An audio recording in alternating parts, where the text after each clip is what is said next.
לימור, את רוצים משהו? תפו לך בריף? למה אתה שותפים? מה כששותפים? זה ככה.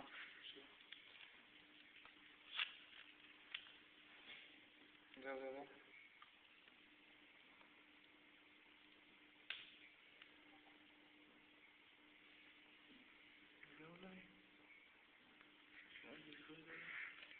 אני לא יודע לקרוא אותך כמה פעם. תפתיחה אותך. בסדר, יש פה עובד, אני מבטיח שהוא יכנס, אבל בסדר.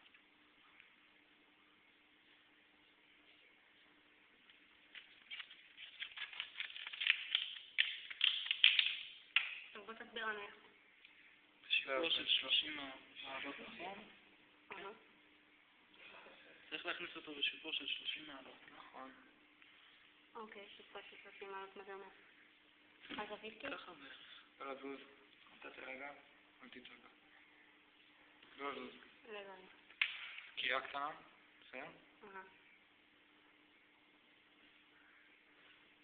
רגע. בפנים? לא. חשבתי שזה יחב ממש. את רואה שהכסית למעלה, זה אומר שאנחנו בפנים. אוקיי. מה שאני עושה עכשיו זה לא לזוז, כן, מה שאני עושה עכשיו אני מפריד, את רואה? מפריד ומכניס. למרות שלא יוצא דם, אז אנחנו לא בפנים. סתם, אני לא בטוח עובד לך, אבל כל מה שעושים את המפרידים, כן, בפנים. הנה? כן.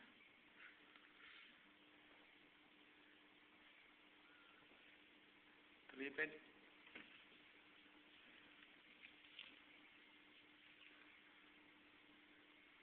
שנייה.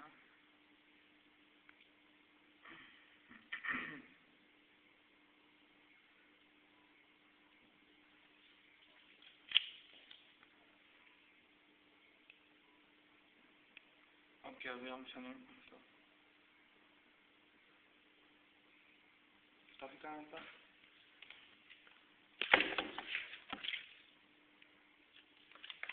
שנייה. זהו, את רואה? נמצא אותו חבוד שלך.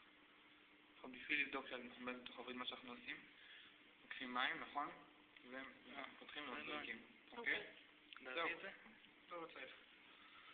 טוב. נשים את זה ככה. מה? שנייה.